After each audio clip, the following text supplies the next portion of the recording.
Vamos começando o nosso segundo dia de maratona, de imersão, né? Na nossa disciplina de Agribusiness Supply Chain Finance. Ontem a gente finalizou, na verdade, toda a parte de conceituação do que é Supply Chain Management ou cadeia de suprimentos, gestão da cadeia de suprimentos. A gente deu uma pincelada no conceito de financiamento, de finanças em Supply Chain Management ou de Supply Chain Finance, né? E a gente entrou no detalhe, né, do funcionamento das cadeias agroindustriais, jogando luz principalmente no funcionamento da cadeia da soja e da cadeia do milho, que é o pano de fundo, né, dessa disciplina aqui, tá? Então a gente ontem finalizou nossa aula de ontem, no final da aula de ontem, no finalzinho da tarde,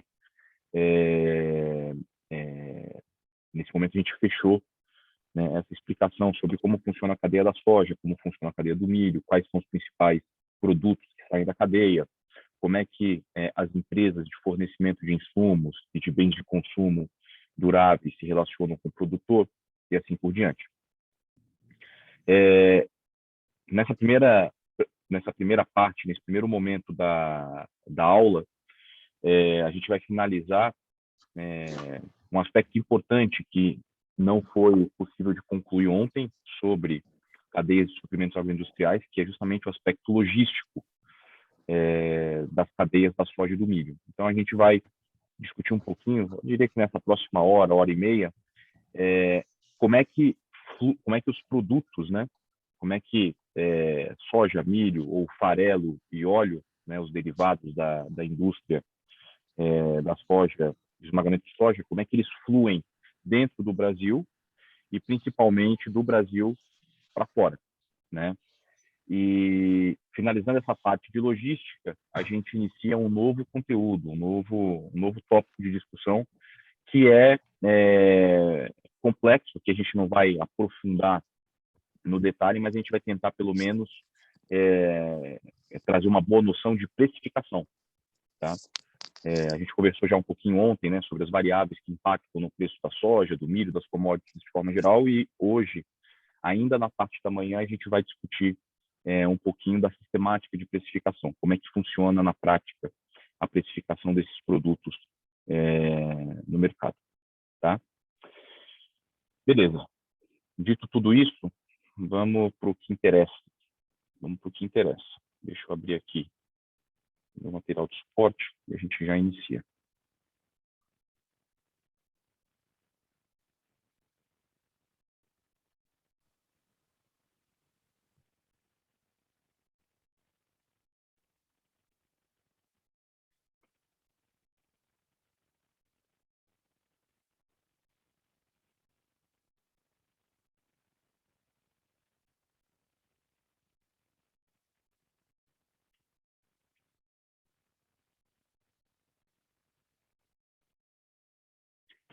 Beleza.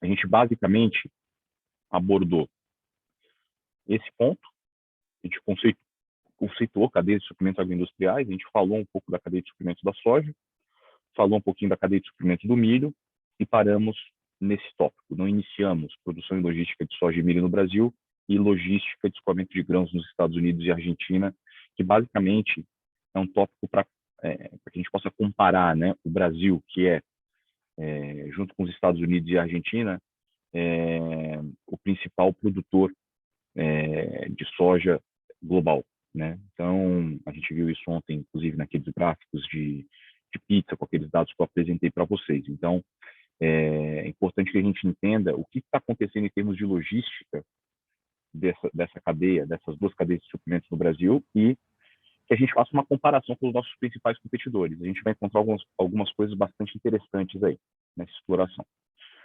Pois bem, vamos diretamente lá para o tópico 4, que é produção e logística de soja e milho na cadeia de suprimentos.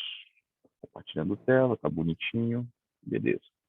Antes da gente entrar no aspecto logístico, sim, a gente vai explorar um pouquinho da questão agrária, né, de produção da soja e do milho no Brasil. A gente chegou a dar algumas pinceladas sobre isso ontem, alguns comentários vindos principalmente das perguntas que vocês fizeram, e agora a gente vai aprofundar essa questão, né? Como é que geograficamente ou espacialmente a gente distribui a produção de grãos no Brasil?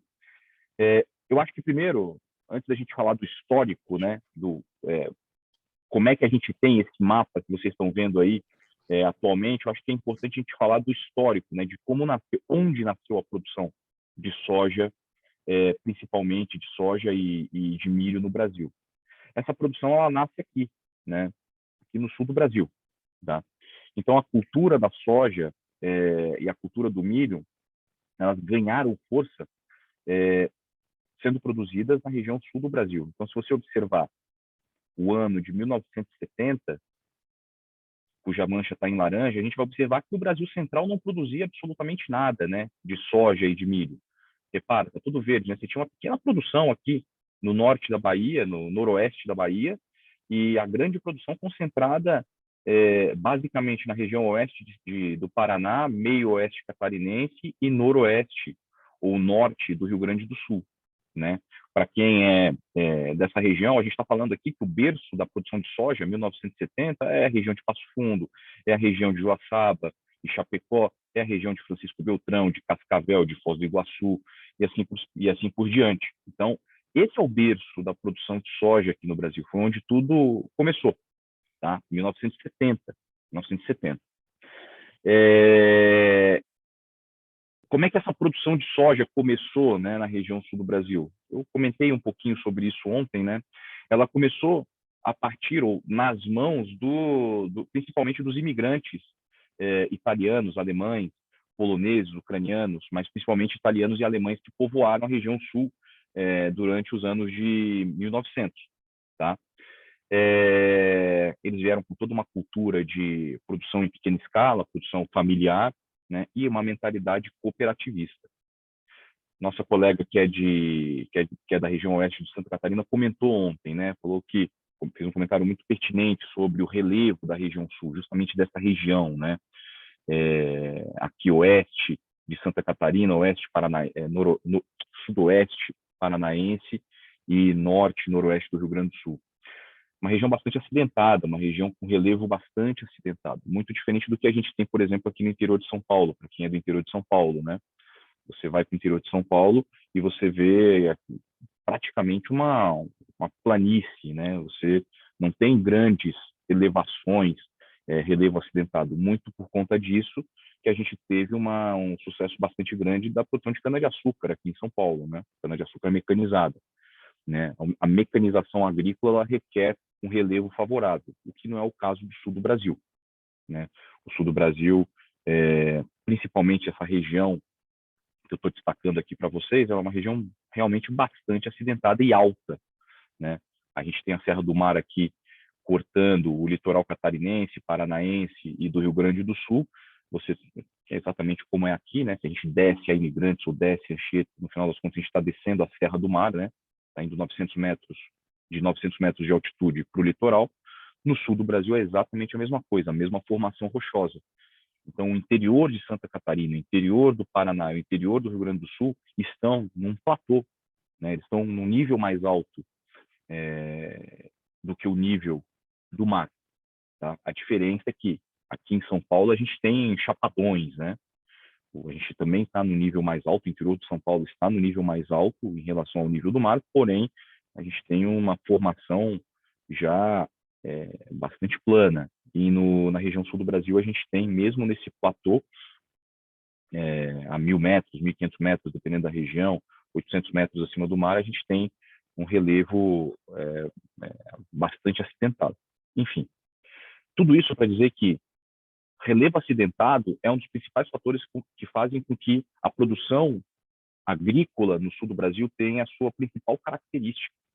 Que característica é essa? Uma produção de pequena escala, porém muito produtiva, tá? E com uma tecnologia razoavelmente boa. A gente tem, então, pequenos agricultores, pequenos produtores produzindo não só grãos, mas também produzindo trigo, produzindo leite, produzindo carne, tudo em pequenas áreas, tá? Em pequenas propriedades rurais. Para vocês terem uma ideia, né, quando a gente fala de latifúndio, né, no sul do Brasil, existe uma região aqui próximo do meio-oeste catarinense, ainda na região mais ou menos central, ali na região do Planalto, chamado Campos Limpos. Campos Limpos é um local onde você tem tem relevo um pouco mais plano ali, você tem áreas mais planas. Ali você tem, entre aspas, os grandes produtores, em termos de áreas, entre aspas, os latifundiários, né, dessa região sul do Brasil. A gente está falando ali de 800 mil hectares, né, um cara grande, muito diferente do que a gente tem no Brasil Central, né, produtores com pequeno produtor no Brasil Central tem 4, 5, 6, 7 mil hectares, né? Então a gente está falando dessa dimensão, produtores realmente muito pequenos, porém muito produtivos. 1970. Então, reparem, a produção agrícola começa, né, de grãos começa nessa região, inicia-se nessa região, com produtores pequenos, com uma cultura forte cooperativista, tá? E logo eles percebem que seria necessário a reunião entre eles, para que eles pudessem barganhar preço junto aos compradores, aos grandes compradores de soja e de milho e de seus produtos de forma geral, do leite, por exemplo. No sul do Brasil você tem muitas empresas, né, que beneficiam leite, a Tirol, por exemplo, muita gente deve conhecer, fabricante de vários produtos lácteos, né? Você tem as empresas de carnes, todas as empresas de carnes estão presentes no sul do Brasil, muitas delas nasceram no sul do Brasil, como a BRF e a Aurora, né, do sistema Alfa, que eu mencionei ontem para vocês.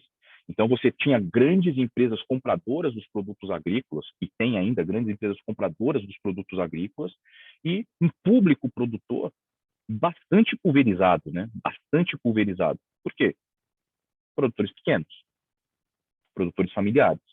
Então, logo eles perceberam que era necessário a regimentação deles, a reunião deles em cooperativas. Então, foi no sul do Brasil que começaram a surgir o que a gente chama das grandes cooperativas agropecuárias. Tá?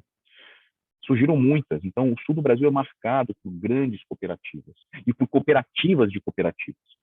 Tá? O sistema cooperativista no sul do Brasil é, primeiro, muito robusto e, segundo, muito, eu fico até, assim, eu me empolgo com isso, é muito bonito de ver. Sabe? Você vê as cidades todas girando em torno do cooperativismo. Tem o posto de gasolina da cooperativa, o supermercado da cooperativa, a cooperativa em si, onde o produtor vai vender soja, vai comprar fertilizante, vai pagar conta, vai pegar dinheiro emprestado. Então, a cidade gira em torno das cooperativas. Tá? Algumas cooperativas do sul do Brasil ganharam muito destaque. Né? Ontem eu falei de uma, da Coamo, né? A cooperativa agroindustrial lá de Campo Mourão. Né? A cooperativa se tornou a maior cooperativa da América Latina. Né? Para quem não está muito situado, Campo Mourão está mais ou menos nessa região aqui, no noroeste do Paraná, ali, mais ou menos próximo de Maringá. Se você quiser fazer um esforcinho também próximo de Londrina, naquela região que é um celeiro também da produção agrícola. Tá? Coamo, grande cooperativa. Mas a gente tem várias outras cooperativas muito robustas no Paraná. A gente tem a Cevale, em Palotina, lá na fronteira com o Paraguai. A gente tem a Cocamar, em Maringá. Tá? A gente tem cooperativas menores, como a Coaçu, em São João, perto de Francisco Beltrão. E tem várias outras cooperativas. Em Ponta Grossa, a gente tem a Copasul. Tá? Então, aqui eu estou mencionando só o estado do Paraná, né? Tanto no Paraná, quanto em Santa Catarina, quanto no Rio Grande do Sul, as cooperativas se multiplicaram. Tá? Em Santa Catarina, várias cooperativas surgiram no meio oeste catarinense, Coopera 1, Coopera Alfa, várias outras cooperativas surgiram ao longo aí do meio oeste catarinense, e no Rio Grande do Sul a mesma coisa. Tá? Então, Rio Grande do Sul, Cotrijuí, Cotrimaio, Cotrijuc, todas essas cooperativas fazendo aí toda a estrutura de cooperativismo no sul do Brasil. Interessante notar, né, características em termos de solidez financeira das cooperativas. Isso é um aspecto mercadológico, né? Então, as cooperativas surgiram, todas elas muito fortes, só que as cooperativas, elas viraram empresas. As cooperativas do Sul do Brasil viraram empresas cujos associados das cooperativas, que eram os produtores rurais, viraram fornecedores das cooperativas. Então, a cooperativa ela funcionava representando os produtores, mas também como um comprador dos produtores, um provedor de crédito dos produtores. Então, o produtor ia na cooperativa para pegar crédito para fertilizante ou para pegar fertilizante emprestado e assim por diante, e depois iria na cooperativa para vender o seu produto, a sua soja, o seu milho. E as cooperativas adotaram, as várias cooperativas do Sul do Brasil adotaram ou adoptam estratégias comerciais e de gestão financeira diferentes. De forma bastante geral, o que aconteceu? Aconteceu uma certa segmentação das cooperativas no Sul do Brasil entre cooperativas mais robustas, mais fortes, cooperativas financeiramente e do ponto de vista de gestão realmente muito sólidas, e outras cooperativas que o mercado, tanto compradores de soja quanto fornecedores de crédito, olham com um pouco mais de insegurança. O que eu estou falando aqui? As cooperativas do Paraná são conhecidas no mercado, as cooperativas do estado do Paraná e do meio-oeste catarinense são conhecidas no mercado financeiro, no mercado de comercialização de soja, como cooperativas muito sólidas, pelo modelo de gestão que se adota, que sempre se adotou e que se adota, um modelo de gestão austero, de controle de custos, de não tomada de risco, tá? E assim por diante. O que é não tomada de risco? Por exemplo, a cooperativa, uma cooperativa qualquer, ela tem vários armazéns, vários silos espalhados pela região de atuação dela. Essa cooperativa recebe soja do produtor, recebe grãos do produtor, tá? Mesmo que esse grão não tenha sido vendido ainda pelo produtor. Então, o produtor colhe o grão, e como o produtor não tem espaço na sua fazenda para armazenar aquele produto, o que ele faz? Ele deposita na cooperativa. Mas ele não vende para a cooperativa, ele deposita com o que a gente chama de preço a fixar. Ele deposita na cooperativa com preço a fixar. Ele fala, cooperativa, pega aqui minha soja, guarda aí minha soja. A cooperativa, obviamente, cobra taxas do produtor, cobra taxa de armazenamento, taxa de quebra técnica, por eventuais perdas naturais e assim por diante. E aquela soja fica armazenada na cooperativa. Mas aquela soja não é vendida para a cooperativa naquele momento. O produtor fala, olha, eu não estou vendendo essa soja para você, só estou depositando. Se o preço subir ao longo do tempo, eu vendo essa soja para você e você pode fazer o que você quiser com ela, cooperativa. Beleza. Muitas cooperativas têm casos muito interessantes, né? A gente ouve falar, eu já ouvi falar nas andanças que eu fiz aí, principalmente pelo Rio Grande do Sul, de soja que o produtor depositou em cooperativa em 1992 e deixou lá até 2012. O produtor depositou a soja dele lá, falou, fica a soja aí, não estou precisando de dinheiro agora, então deixa guardado, é minha poupança, fica aí. Tá? E a cooperativa guardou aquela soja por 1 ano, 2 anos, 3 anos, 10 anos, a soja estava lá 10 anos. Só que o que acontece? Fisicamente, a soja já não estava mais lá. A cooperativa vendeu a soja.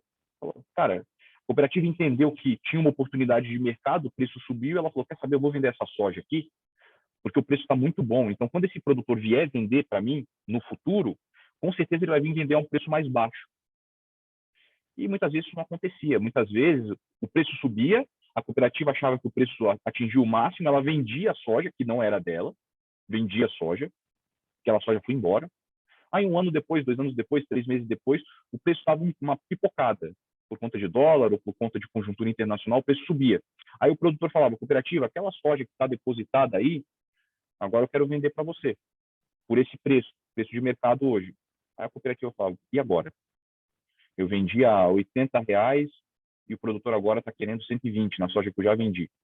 Resultado, quebra. Muitas cooperativas quebraram nesse sistema, principalmente no Rio Grande do Sul. Tá? 2 exemplos clássicos, né? Cotrimaio, de 3 de maio, lá na fronteira com a Argentina, e a Cotrijuc, em Ijuí. Tá? 2 cooperativas que quebraram, muito por conta disso, dessa tomada de risco.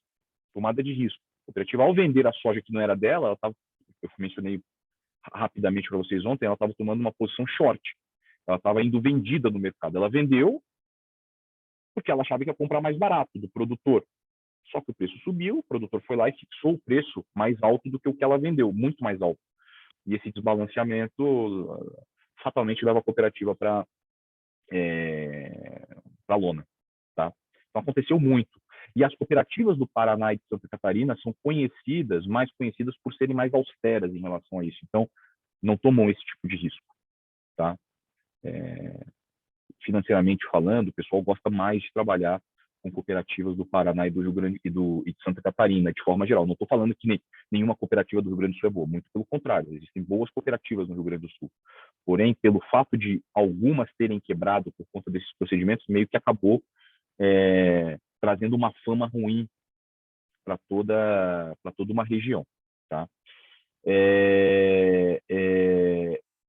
Esse sistema, né, esse mecanismo de vender a soja primeiro, uma soja que é do produtor, mas que ele não vendeu para a cooperativa ainda, a cooperativa acaba vendendo porque acha que o preço está bom e tomando risco, acontece com outros players também. A gente está falando muito de cooperativa aqui, mas além das cooperativas, né, o sul do Brasil também é marcado por um outro tipo de agente, que tem um papel semelhante ao de cooperativa.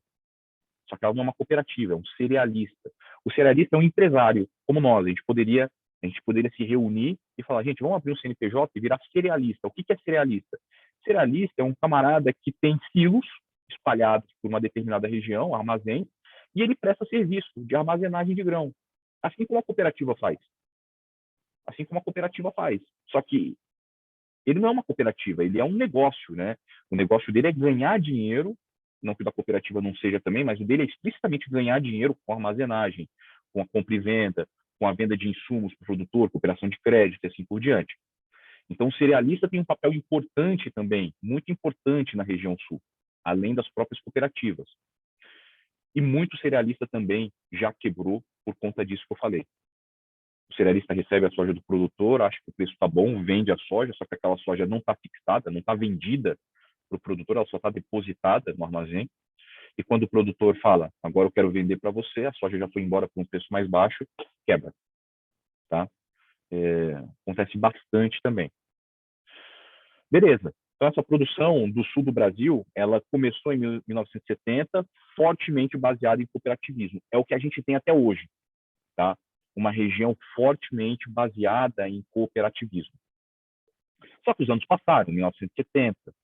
Em 1990, a gente já tinha uma expansão, né, da produção de soja. No Rio Grande do Sul, a soja já chegando na região central, quase ali, lambendo os pampas gaúchos. Em Santa Catarina, a produção de soja expandiu bastante para a região norte de Santa Catarina, próximo ali a Mafra, para o extremo oeste catarinense.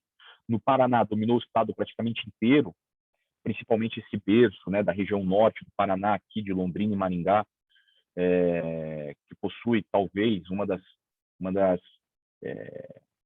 as fazendas com qualidade de solo, né, mais apreciado, né, uma terra roxa bastante fértil e com uma característica física bastante respeitável. E essa produção de soja foi expandindo, tá? Entrando aqui no Triângulo Mineiro, no oeste de Minas, pelo interior de São Paulo, dividindo espaço bacana, e assim foi. Repara o seguinte, né, gente? Isso aqui tudo, né, que hoje é os grandes celeiros de produção de soja do Brasil, Brasil Central, né, o Cerrado brasileiro, só começou a produzir soja com força em 2010.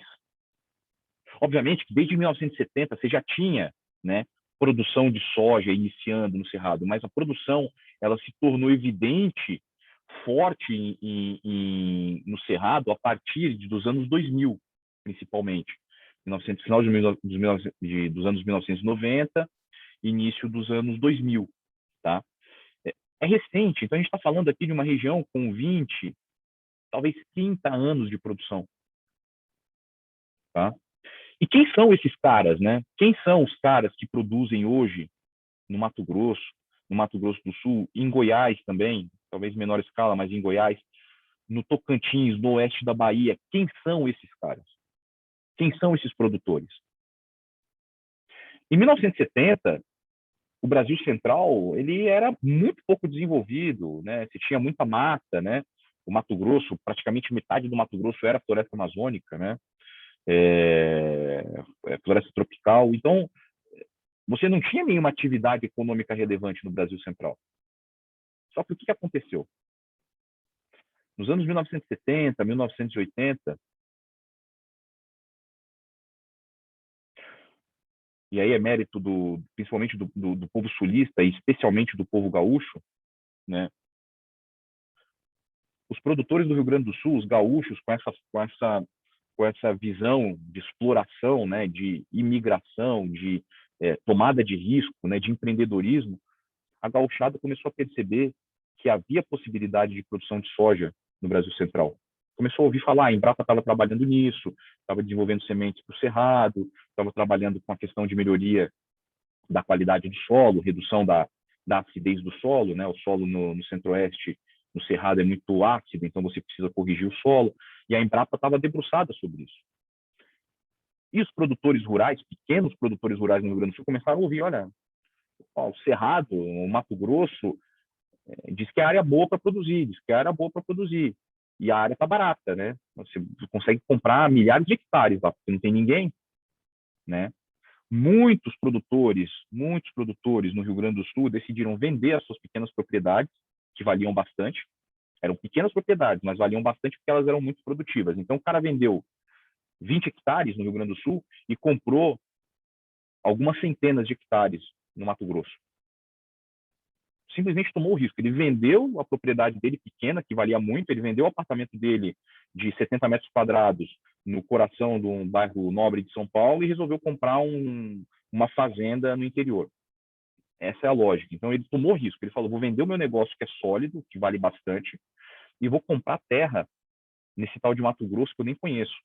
Inclusive, ele teve que fazer o desmate, né? Ele teve que passar correntão e preparar o solo, porque as fazendas não estavam prontas.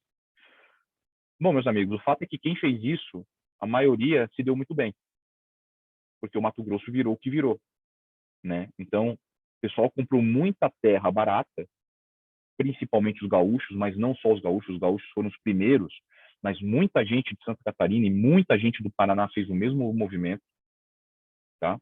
Fez o mesmo movimento. E o estado do Mato Grosso, Goiás, Mato Grosso do Sul, virou um celeiro de produção agrícola, porque eles trouxeram toda a técnica de produção, eles já produziam, eram produtores, né? Eles trouxeram toda a técnica de produção e adaptaram essa técnica para fazendas gigantescas, tá? Para produção em larga escala. E esse movimento se expandiu, né? Então o produtor viu que deu certo no Mato Grosso, o que ele começou a fazer? O gaúcho, já o filho do gaúcho, do paranaense, do catarinense, ele falou, opa, vou para o oeste da Bahia, opa, vou para o Tocantins, opa, sul do Piauí, vou para o sul do Maranhão. Começou a explorar, ele começou a expandir esse modelo de inauguração, de abertura de área e de produção de grãos, tá? Fato que hoje o Mato Grosso, o Centro-Oeste, o Cerrado brasileiro, a produção agrícola no Cerrado brasileiro é o que é muito devido aos caras que tomaram risco aqui, vendendo as suas coisas e indo para lá.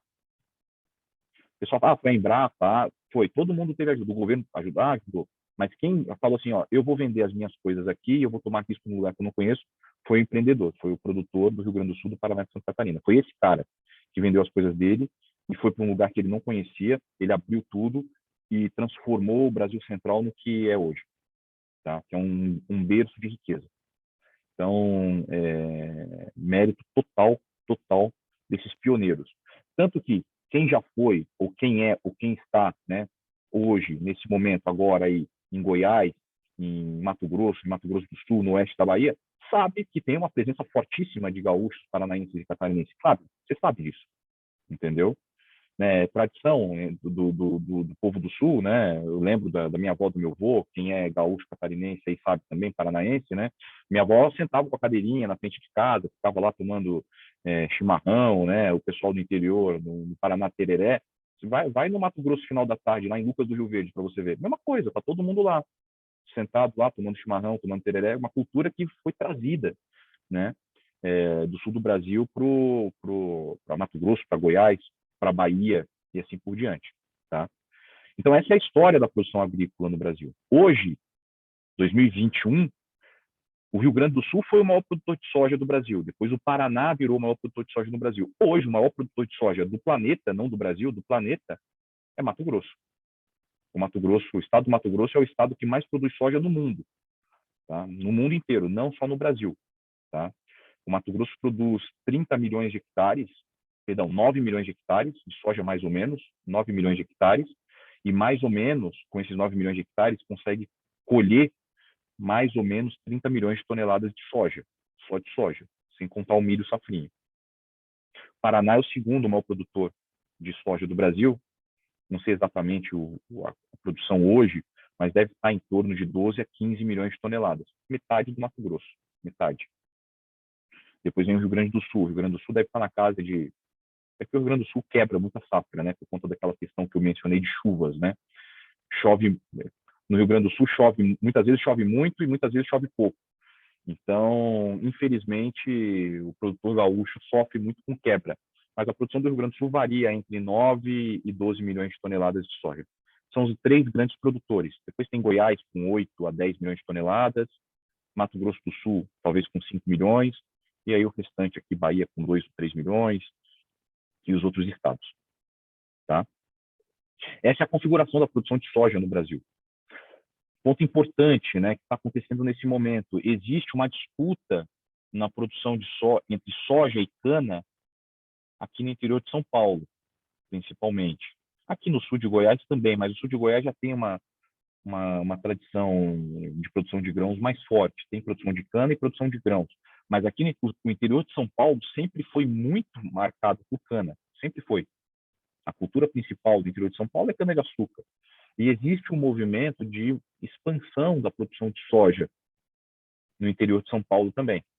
Ainda muito longe da produção de cana, mas a gente já vê um movimento um pouco mais forte de produção de soja no lugar de cana ou utilizando a soja em rotação com cana. Né? Eu acho que aqui vale um comentário importante, né, já que a gente está numa disciplina de agribusiness, né? Qual que é a diferença entre cana e soja do ponto de vista agronômico? O principal ponto, a diferença agronômica entre essas duas culturas, que impacta na forma como você gerencia, né, o negócio de cana e o negócio de soja. A diferença é a seguinte: soja é uma cultura anual, ela não é perene. Então você planta, colhe, e se no ano seguinte você quiser plantar outra coisa, você planta. Ela não é uma árvore, ela não é uma cultura perene, ela não é um ativo imobilizado. Plantou, deu certo, você pode plantar de novo no ano seguinte. Plantou, deu errado, substitui. Planta milho, planta trigo, planta qualquer outra coisa. Planta café, planta, enfim, qualquer outra coisa. Cana não. Cana se parece muito mais com... É uma cultura perene, né? A cana ela tem uma característica de cultura perene. Então você planta e para você colher resultados na cana, você precisa manter aquele plantio, aquele canavial por alguns anos. Tá? É como se fosse, eu vou fazer os meus colegas agrônomos que me perdoem, né? Porque não é agronomicamente não é isso, mas é a mesma coisa que você investir num plantio de eucalipto, né? Bom, vou plantar eucalipto. Você vai ganhar dinheiro ano que vem? Não. O eucalipto tem que crescer, você tem que cortar, então vão ser anos até o eucalipto te render alguma coisa. Você está amarrado com aquela decisão, concorda? Você fez investimento no plantio de eucalipto. Ah, quero desistir no meio do caminho? Você até pode, mas você vai perder muito dinheiro, porque o eucalipto não começou a produzir. A cana é a mesma coisa. A cana ela só começa a produzir depois de um ano e meio, pouquinho. E essa produção ela vai aumentando ao longo dos anos. Tá? Você só renova o canavial depois de 5, dependendo, até 10 anos. Então, ela tem uma característica de ativo imobilizado. Tomou decisão, vai investir em cana, você tem que ter certeza de que você quer ficar naquele negócio ali pelos próximos anos. Tá? Soja não. Essas culturas anuais, soja e milho, não. Você pode ter liberdade para ano a ano decidir o que é melhor para você. Tá? Essa é a fotografia, gente. Esse mapinha menor aqui hoje mostra o que eu já mencionei, acabei de mencionar para vocês, né? Mostra a concentração da produção de soja no Brasil. Então você vê que o coração da produção, onde a gente tem o grosso da produção brasileira de soja, fica na região meio norte do Mato Grosso. Então você pega ali, se você cortar Mato Grosso no meio, vai dar mais ou menos na altura de Nova Mutum, Lucas do Rio Verde. Dali para cima, até a divisa com o Pará, é a região que concentra a maior produção de soja do Brasil. Tem cidades como Lucas do Rio Verde, Nova Mutum, Sorriso, Sinop. Se a gente for para o Vale do Araguaia, aqui desse lado, né? A gente tem Querência, Canarana e assim por diante. Então, essa é a grande região produtora de soja. O sul de Goiás também se destaca muito, né? Região de de Jataí, de Rio Verde, Serranópolis, assim por diante. Aqui a região leste de Goiás e oeste de Minas Gerais, que é a região de Cristalina, de Unai, né, região forte produtora, com essa região de Cristalina e Unai, é a região que mais possui pivô central, se eu não me engano, na América Latina. Uma produção totalmente irrigada, área plana, um espetáculo de área de produção. Essa regiãozinha próxima de Brasília aqui, tá? Aqui no oeste da Bahia, cidade de referência, né? Luiz Eduardo Magalhães, Barreira, Correntina e assim por diante. Então, esses são os grandes polos, né? Aqui no sul do Mato Grosso do Sul, região de Dourados, grande produtora. Paraná, aqui em vermelho também, região de Cascavel, né? E o Rio Grande do Sul aqui, região noroeste do Rio Grande do Sul. Então, esses são os grandes polos produtores de soja no Brasil. Entendendo isso, a gente consegue agora falar de logística. E, bom, eu entendi onde a soja é produzida. Agora, como é que essa soja sai, né, do Brasil? Bom, dá para entender que uma soja produzida no Rio Grande do Sul dificilmente vai sair pelo Porto de Santos, concorda? A soja no Rio Grande do Sul não sai pelo Porto de Santos. O Porto de Rio Grande, que fica aqui no sul do Rio Grande do Sul, é o porto que atende toda essa região produtora de soja no Rio Grande do Sul e um pedaço de Santa Catarina. Deixa eu apagar aqui esse quadro branco aqui.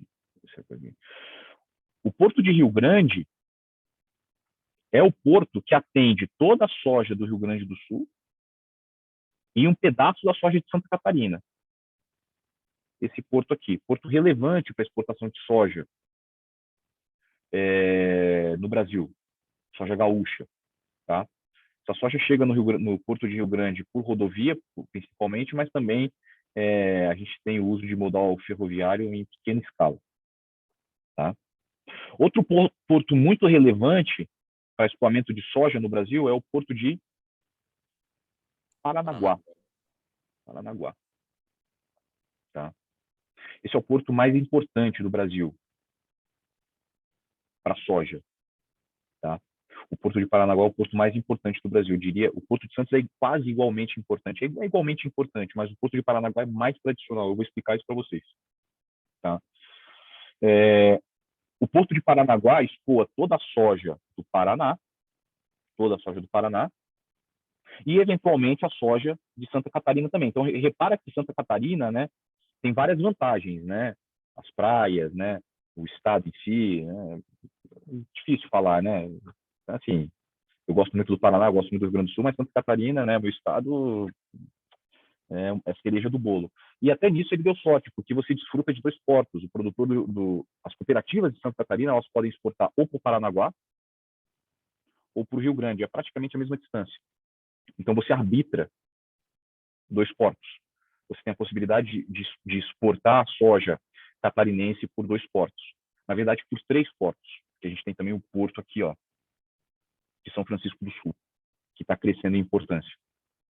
Tá? Na região de Joinville, ali próximo de Joinville, o porto de São Francisco do Sul vem ganhando importância também no segmento de grãos. Bom, o Porto de Paranaguá é um porto extremamente relevante, tem uma logística muito boa. O Porto de Paranaguá é interessante, por quê? Primeiro, o Porto de Paranaguá ele é ligado. Deixa eu botar o Google Maps aqui, que eu acho que é melhor do que esse mapinha, mais ou menos aqui.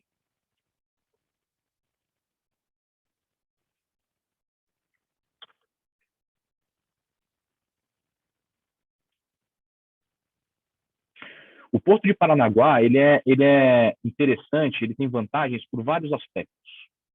Tá? Por vários aspectos. Olha só. Aqui é o famoso Porto de Paranaguá. Tá? Deixa eu botar aqui minha canetinha. O Porto de Paranaguá está aqui. O Porto de Paranaguá ele é ligado à BR-277, que liga Paranaguá a Curitiba. Mas a BR-277 não liga só Paranaguá a Curitiba. A BR-277 liga. Só um minutinho. A BR-277 liga Paranaguá a Foz do Iguaçu, né? A BR-277 cruza o estado do Paraná inteiro. Então, vem lá da região produtora de Cascavel, Foz do Iguaçu, Medianeira, Palotina e tudo mais, e liga toda essa região até o Porto de Paranaguá, via rodoviária. Além disso, o Porto de Paranaguá tem recepção ferroviária da linha férrea que vem de Londrina e Maringá. Então, hoje, existe uma operação bonita de escoamento de soja produzida aqui na região norte do Paraná via férrea. Então, você embarca a soja e o milho, mas a soja principalmente em Maringá e Londrina, e essa soja vem por linha férrea até dentro do Porto de Paranaguá. Tá? Até dentro do Porto de Paranaguá. Além disso, eu já vou, tem um comentário no chat, eu já vou pegar aqui. Além disso, o Porto de Paranaguá, gente, é um dos principais portos que recebe fertilizantes. Olha só que interessante. Se o Brasil é grande produtor e exportador de commodities agrícolas, principalmente soja e milho, o inverso vale para fertilizantes, que é essencial para a produção. O Brasil é importador de fertilizantes. O Brasil não produz fertilizantes na quantidade que precisa. Não produz. O Brasil precisa importar fertilizantes. Da onde? Da Rússia, do Oriente Médio, principalmente. Então, existe um fluxo de envio de grãos, um fluxo de envio de grãos e de recepção de fertilizantes. Você precisa de fertilizante ano a ano para plantar. Olha só que interessante. Esse fluxo de fertilizantes faz com que o Porto de Paranaguá se torne atrativo, inclusive para a soja que vem lá do Mato Grosso. Por quê? Porque muitas vezes o caminhão graneleiro vem com grão e volta com o quê? Fertilizante. Você tem frete de retorno. Então, Paranaguá está longe de Sorriso, por exemplo, ou de Sinop. Só que você tem frete de retorno. Você vem com grão e sobe com fertilizante. O caminhão não volta vazio. O caminhão não volta vazio de Paranaguá para o Brasil Central. Então, o Porto de Paranaguá é relevante também para a exportação de grãos, inclusive do Cerrado. Tá? Inclusive do Cerrado. O Porto de Paranaguá, a gente vai ver isso assim que a gente acabar essa parte de logística, o Porto de Paranaguá é o porto de referência para precificação de soja. Então, eu falo, quando eu quero saber o preço de soja, por exemplo, em Chapecó, eu primeiro calculo o preço da soja em Paranaguá e depois eu desconto esse preço da soja até a cidade ou até a fazenda em Chapecó. E isso vale para qualquer lugar do Brasil. A gente vai falar sobre isso em detalhes daqui a pouquinho. Tá? Então, a logística sul de grãos é dada por Paranaguá, por São Francisco do Sul, que está ganhando espaço, né? E por Rio Grande, lá no Rio Grande do Sul, lá no sul do Rio Grande do Sul, tá? Na região de Pelotas ali, que está aqui, tá? Rio Grande, São Francisco e Paranaguá.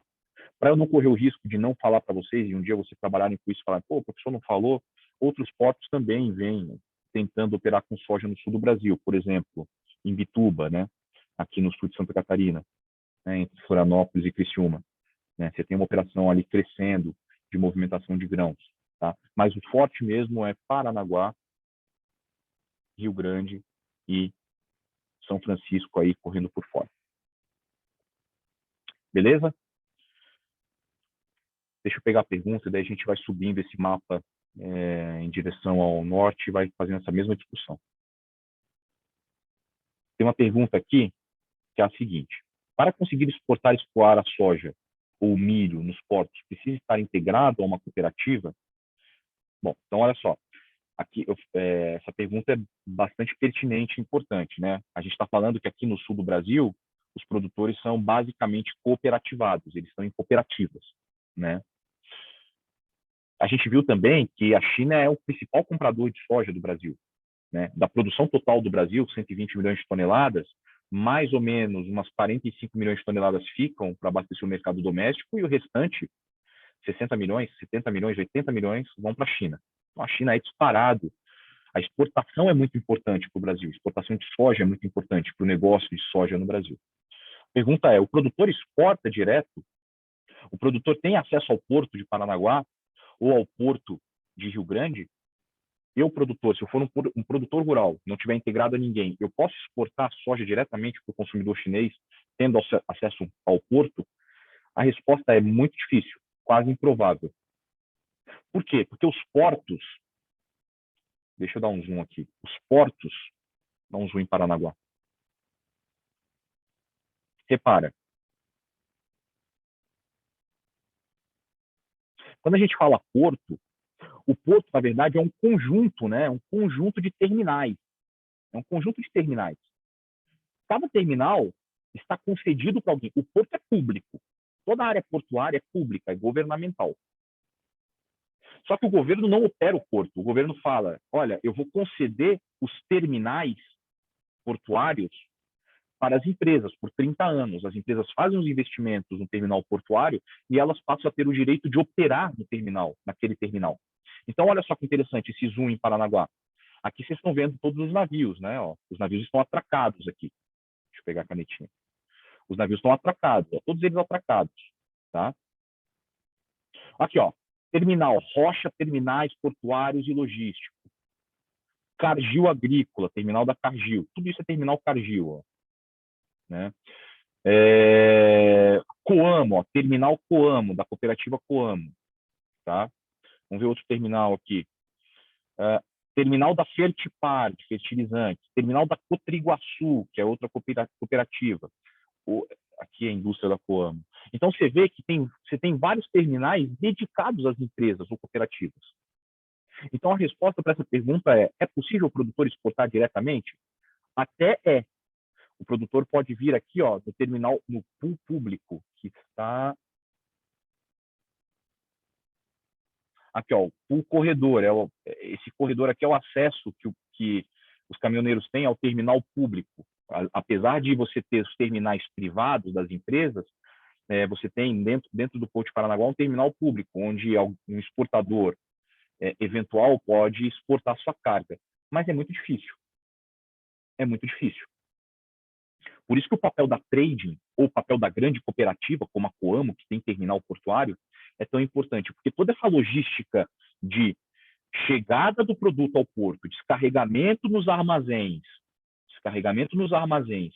negociação com o cliente chinês, embarque da soja e envio dessa soja para o cliente chinês, é uma operação não trivial. Toda essa operação logística é uma operação complexa. E ela acontece de maneira frenética, é uma atrás da outra. Não é que você exporta um navio por mês, né? Você exporta, tem tradings ou cooperativas que exportam 15 navios por mês, 20 navios por mês, de 70 mil toneladas, 75 mil toneladas. Então, assim, a gente tem um volume muito grande de operação, o que torna a vida do produtor que quisesse exportar diretamente difícil. Tá? Beleza. Então, esse é o zoom aí no Porto de Paranaguá. Tá? Vamos continuar subindo esse mapa aí em direção ao centro e ao norte. Então, a gente já viu aqui, né, a produção de soja na região sul e seus portos. Se a gente trouxer o mapa para cá, a gente primeiro, em termos de portos, vai observar o porto que está do nosso lado aqui, né? O grande Porto de Santos, né? O principal porto da América Latina e um dos principais portos de exportação de grãos, de soja do Brasil, junto com Paranaguá, tá? O Porto de Santos serve a produção de soja do norte do Paraná, ou seja, a produção do norte do Paraná pode ir para Paranaguá, por trem ou por caminhão, mas também pode vir para Santos, pela Castelo Branco, né? Pela rodovia Castelo Branco. Além disso, o Porto de Santos, obviamente, atende a produção de soja aqui do sul do estado de São Paulo, né? Que é pequena, mas atende. E, principalmente, o Porto de Santos atende a soja produzida no norte do Mato Grosso do Sul e no sul do Mato Grosso do Sul, na região sul de Goiás, Rio Verde, Jataí, Serranópolis e assim por diante, e atende, serve também todo o estado do Mato Grosso. Como? Como? Vamos lá, vamos por partes, né? Bom, norte do Paraná eu já falei, né? Você vai pela Castelo e chega ao porto. Beleza. A mesma coisa aqui, a soja produzida no sul de São Paulo. Mato Grosso do Sul. Mato Grosso do Sul, a gente tem que entender ele sob duas perspectivas. Mato Grosso do Sul, sul e norte. A região sul do Mato Grosso do Sul, cuja principal cidade é Dourados, pode vir também pela Castelo Branco até o Porto de Santos, ou também consegue exportar essa soja para Paranaguá. Então, a região sul de Dourados tem essa característica também. Ela pode arbitrar entre um porto e outro. A região norte, ou nordeste do Mato Grosso do Sul, essa região toda aqui, deixa eu apagar esse rabisco todo, que está meio ruim. Essa região nordeste do Mato Grosso do Sul, ela pode vir por rodovia até o Porto de Santos, ou por ferrovia. A Rumo opera a linha férrea que liga, deixa eu pegar aqui melhor, a região de Chapadão do Sul, aqui ó, no Mato Grosso do Sul, tá? Até o Porto de Santos. Uma linha férrea que vai direto até o Porto de Santos, vindo de Chapadão do Sul. Aqui tem um terminal de transbordo da Rumo, como logística. Só que olha que interessante, esse terminal de transbordo da Rumo atende toda a soja dessa região do Mato Grosso do Sul e também a soja do sul de Goiás. Então, Rio Verde, Jataí, Serranópolis, Mineiros, Chapadão do Céu, toda essa soja pode vir até aqui, ao terminal de transbordo, e daqui ir de trem até Santos. Ou pode ir de caminhão também. Essa linha férrea é muito importante. Tá? Essa linha férrea da Rumo, que liga Santos a Chapadão do Sul, ela é muito importante. Não por causa desse trecho entre Santos e Chapadão do Sul, mas principalmente porque ela vai, na verdade, até Rondonópolis. Essa linha férrea, ela opera até Rondonópolis. A linha férrea, a malha da Rumo. Malha Paulista, Malha Norte e Malha Oeste. São 3 malhas que juntas ligam Santos, passam por Campinas, Paulínia, passam por Chapadão do Sul e chegam em Rondonópolis. Então, a soja, meus amigos, do sul do Mato Grosso do Sul, do centro e sul no Mato Grosso do Sul, ela é escoada por caminhão também, mas hoje em dia, principalmente por trem. Então, são 1.500 quilômetros, mais ou menos, até o Porto de Santos, via trem. Composições de 100 vagões por... Composições de 100 vagões, se eu não me engano, são 3 composições por dia, que vem até o Porto de Santos. Cada composição deve carregar mais ou menos, um vagão deve carregar 20.000 toneladas. Né? 100 vagões carregam, é muito.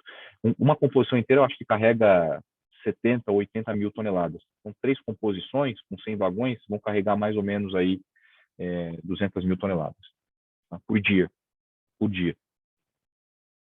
Tá? Essa linha férrea ela começou a funcionar não faz muito tempo. Hoje ela está 100% operacional, mas é coisa de 5, 6 anos. Tá? E mudou a logística de grãos do sul do Mato Grosso até Santos. Mudou totalmente a perspectiva, que antes era só por caminhão. Né? Hoje, os caminhões podem vir para Santos ou para Paranaguá, por conta da questão dos fertilizantes que eu mencionei, mas, além disso, você pode usar a linha férrea. Essa linha férrea é importante para granel líquido também. Tá? Então, olha só, a linha férrea liga também Campinas, a região de Paulínia, na verdade, que fica próximo de Campinas, a Rondonópolis.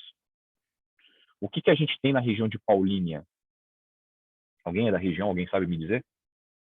Eu sou de Valinhos, que é do lado de Campinas, mas eu não sei o que tem em Paulínia, não. Na região de Paulínia, a gente tem o maior terminal de combustíveis do Brasil, da América Latina, é um hub de combustíveis. É a Replan, refinaria de Paulínia, é uma refinaria de combustíveis e um terminal gigantesco de distribuição de combustíveis. Então, esse terminal, vamos ver se a gente acha aqui pelo mapa, esse terminal de combustíveis,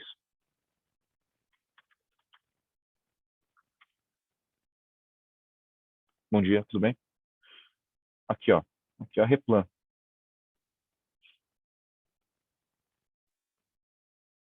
É um negócio gigantesco, né? É um condomínio, é um parque de tancagens gigantesco, tá?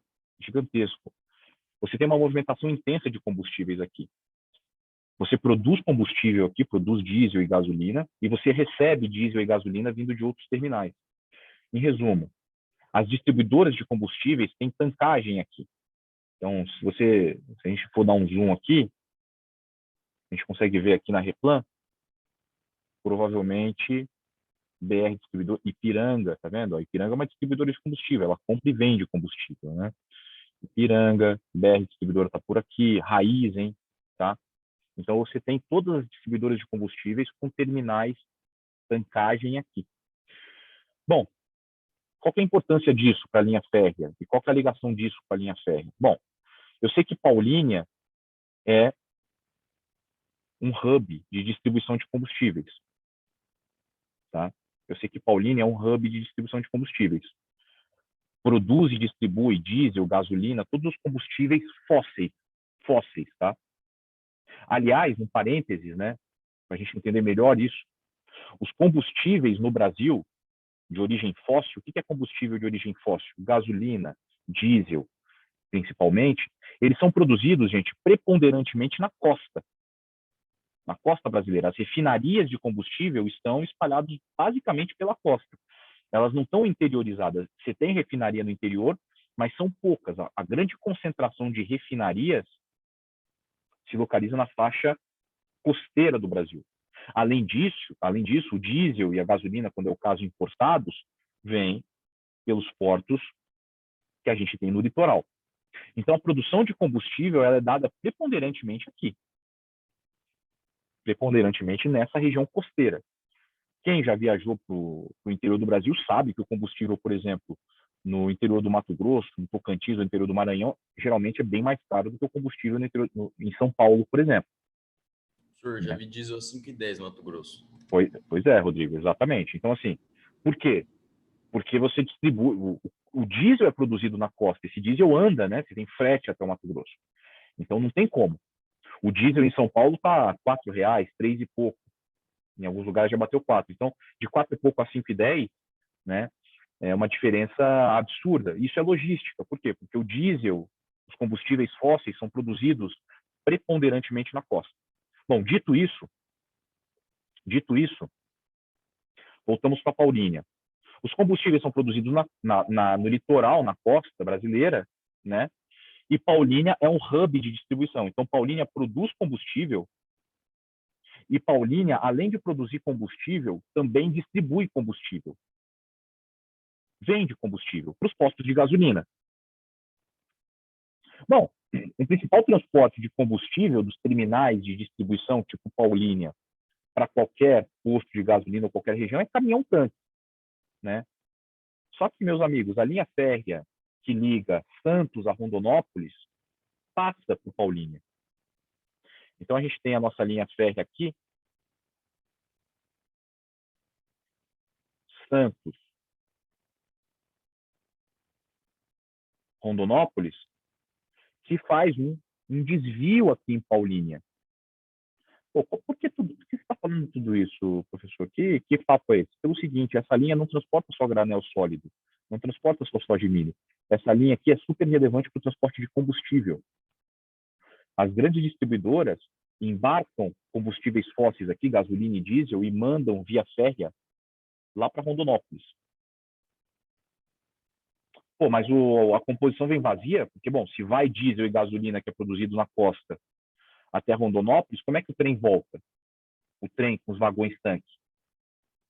Voltam com etanol e biodiesel para cá. Porque etanol e biodiesel são produzidos no interior. Também tem produção, obviamente, né, de etanol em todo o interior de São Paulo, né? Mas esse etanol ele atende várias regiões do Brasil. Então, por exemplo, o sul de Goiás, o sudoeste goiano, produz bastante etanol. Você tem cana-de-açúcar na região, né? A própria região nordeste, perdão, do Mato Grosso do Sul também produz etanol. Então, esse etanol ele vai até o terminal de transbordo de Rondonópolis e daqui, junto com o biodiesel, vem para Campinas, onde as distribuidoras fazem as misturas e vendem a gasolina com etanol, o diesel com biodiesel e assim por diante. Então, esse canal logístico ligando Centro-Oeste, a região de Campinas e Santos, é um canal logístico absolutamente essencial hoje em dia e muito relevante. Tá? Bom, então a gente já viu como é que a soja do sul de Goiás, do Mato Grosso, de Mato Grosso do Sul é escoada. Aqui vale, gente, destacar agora a produção de soja dessa grande região aqui, né? Sorriso, Sinop, Lucas, tá? São regiões grandes, fortemente produtoras. Olha só, essa soja produzida nessa região, tradicionalmente, sempre foi escoada, essa soja, tradicionalmente, sempre foi escoada para Santos, por caminhão, ou, depois do advento da ferrovia, via ferrovia até de Rondonópolis até Santos, ou por caminhão até Paranaguá. Esse sempre foi o escoamento dessa soja. Então, cara, percebe a distância que essa soja percorria? Né? De Sorriso ou de Sinop até Paranaguá, deve dar 2.000 quilômetros de caminhão. Tá? Uma logística, assim, bastante absurda. Né? Bastante absurda. O que vem acontecendo nos últimos anos, e principalmente nesses 2 últimos anos, ano passado e esse ano, que a gente acha que atingiu aí uma capacidade bacana de escoamento. Essa soja está começando a escoar, essa soja aqui está começando a escoar para cima, para norte. Reparem essa faixa de amarela aqui. Bom, a região produtora está aqui. Reparem essa rodovia. Que rodovia é essa aqui? Alguém me ajuda aí? Alguém sabe me dizer que rodovia é essa daqui? Que desce, vai até o oeste do Paraná. Essa aqui é a famosa BR-163. BR-163. Tá? A BR-163, há até 5 anos atrás, nessa região do Pará, aqui, ó, ela não era pavimentada, era uma tragédia. Não era pavimentada, era uma tragédia. Então, na época de chuva, atolava tudo, praticamente impossível você trafegar por ela. Ela está pavimentada hoje em dia. Tá? Ela está pavimentada. Essa rodovia está pavimentada. Essa pavimentação deu a possibilidade de você começar a escoar a soja dessa região, que eu chamo para cima, ou seja, mandar essa soja para o porto ou para os portos localizados aqui nessa região de Miritituba e de Santarém. Esse aqui, gente, é o rio Tapajós. Tá? Esse aqui é o rio Tapajós. Então, repara que coisa... Bom, para quem gosta de logística, todo elogio é pouco, né? É maravilhosa. Isso aqui é uma logística maravilhosa. Então, você vem por BR-163 até os portos de Miritituba, no rio Tapajós, que é um afluente do rio Amazonas. O rio Amazonas é esse daqui, né? O Tapajós é um afluente. Né?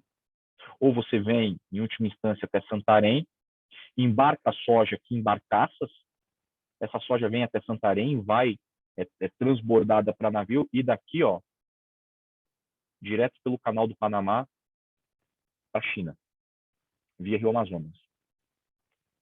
Tá? Então, essa logística tem trazido uma competitividade para a soja produzida no Mato Grosso absurda, porque o Mato Grosso, antes, repara, né? Antes o Mato Grosso só tinha um canal de escoamento. Caminhão Santos ou caminhão Paranaguá. Bom, depois veio Rondonópolis, com a ferrovia. Já trouxe uma competitividade absurda. Agora, você também pode, uma soja de Sorriso também pode subir para Miritituba. Para via modal fluvial, seguir rumo à China. uma curiosidade, né? Quando a soja vai para Santos ou para Paranaguá, ela vai para a China via Cabo da Boa Esperança, né? Ela passa pelo sul da África e atinge a China via o navio navega rumo a leste, né? Quando a soja sobe para o Rio Amazonas, ela sai pelo Canal do Panamá. Então vai via oeste para a China, tá? Igor, pode falar. Professor, só uma perguntinha assim um pouco por fora. Como que você vê esse futuro da logística no Brasil? Você acha que ele vai estar mais ligado com essas linhas férreas da Rumo ou você acha que vai mais por outro caminho? Não, eu acho que é um caminho sem volta, cara. Eu acho que agora vai, entendeu? Eu acho que o que a gente já assistiu nos últimos anos, 5 anos, em termos de evolução logística, já é um negócio, eu diria, impressionante. Então, linha férrea da Rumo ligando Rondonópolis a Santos, a Norte-Sul, que a Rumo arrematou recentemente para ligar o interior de São Paulo, ao porto de Itaqui, em São Luís. Então, tudo isso está acontecendo já. Não está no papel, está acontecendo. Essa logística que eu estou mencionando aqui para o Rio Amazonas, para o Rio Tapajós, hoje ela é pela BR-163, que está pavimentada. Já tem um projeto, acho que já foi licitado, uma ferrovia, vai chamar Ferrogrão, que vai ligar justamente o centro do Mato Grosso, a região central, até Miritituba, por trem. Então, eu acho que esse é um caminho sem volta. Eu acho que, finalmente, o Brasil vai ter, nos próximos 10 anos, um salto em termos de logística que deveria ter sido dado há muito tempo atrás. Essa é a minha perspectiva. E você acredita que vai estar muito ligado com a Rumo também, esse salto, que ela vai estar participando? Acredito. A Rumo é um dos principais players, é inevitável que ela esteja participando de todos ou de quase todos os projetos. Você tem outros operadores ferroviários, né, importantes, a VLI, né, e a MRS. Mas em termos de grãos, logística para grãos, hoje a Rumo domina os principais canais. Então eu acho que a Rumo e a Rumo tem uma pegada agrícola, né? A Rumo é do grupo Cosan, né? E o grupo Cosan é a fusão da Shell com a Raízen, né? Perdão, a Raízen é a fusão da Shell com a usina Santa Helena, se eu não me engano. Então, ela tem uma pegada, sempre teve uma pegada agroindustrial. Tá? Obrigado, professor. Maravilha. Imagina. Então, gente, essa logística aqui é a logística do momento. Eu estou falando aqui só da logística via Rio Madeira, perdão, via Rio Tapajós, que é esse daqui, né? Ou seja, a soja vem até pela BR-63, desembarca aqui em Paituba, Miritituba e segue. Só que a gente tem uma logística igualmente importante aqui, ó, em Porto Velho. Essa soja ela pode vir pela BR-364, aqui Tangará da Serra, Ponte de Lacerda, subir aqui por Vilhena, de Paraná, chega em Porto Velho, faz o transbordo para Barcaça e sobe, aí sim, pelo Rio Madeira, até a região de Itacoatiara, que é uma outra região que possui portos fluviais. Aqui os navios são carregados com soja e seguem destino também para a China. Então a gente tem dois rios que antes eram pouco utilizados para logística e que hoje são largamente utilizados para logística. Rios amazônicos, tá? Bom, nem tudo são flores, né? A gente tem que levar em consideração o assunto do momento, né? A gente está falando muito de ESG, né? Environmental, Social e Governance, né? De sustentabilidade. Vocês podem imaginar que, na medida em que você tem um aumento de fluxo logístico no coração da Amazônia, primeiro, você traz desenvolvimento, porque se você tem fluxo logístico, as cidades crescem, o comércio cresce, assim por diante. E segundo, algum impacto ambiental vai ocorrer. Então é preciso ficar muito atento para que esse desenvolvimento logístico não cause danos, né, para a floresta amazônica. Aqui, né, a gente tem isso que a gente chama de espinha de peixe, né? Então repara, aqui é a BR-163, né, nesse mapa de satélite. Repara que no entorno da BR-163 a gente já tem, né, desmatamento, obviamente, porque ao longo da rodovia o comércio, as cidades, as pessoas se instalam e com isso elas vão entrando para dentro da floresta e vão desmatando. Tá? Então eu acho que esse é o cuidado que precisa ser que a gente precisa ter. Tá? Bom, gente, com o mapinha do Google Maps a gente explica muito melhor do que com o mapa na projeção. Por isso que eu prefiro utilizar o Google Maps aí.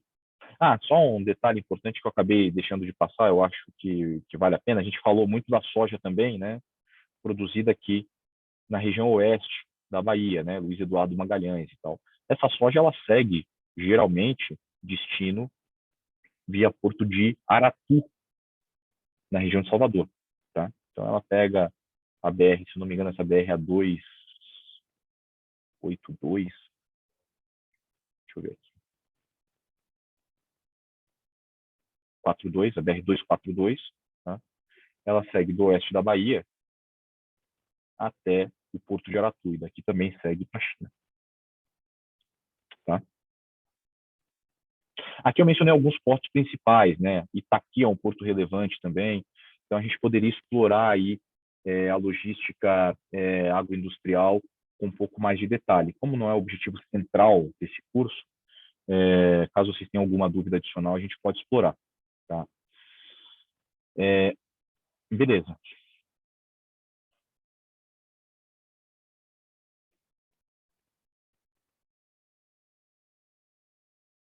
Aqui a gente tem os canais, né? Alguns canais logísticos que eu acabei já explicando para vocês. Então, fica aí de material de suporte, caso vocês queiram dar uma revisada, uma olhada.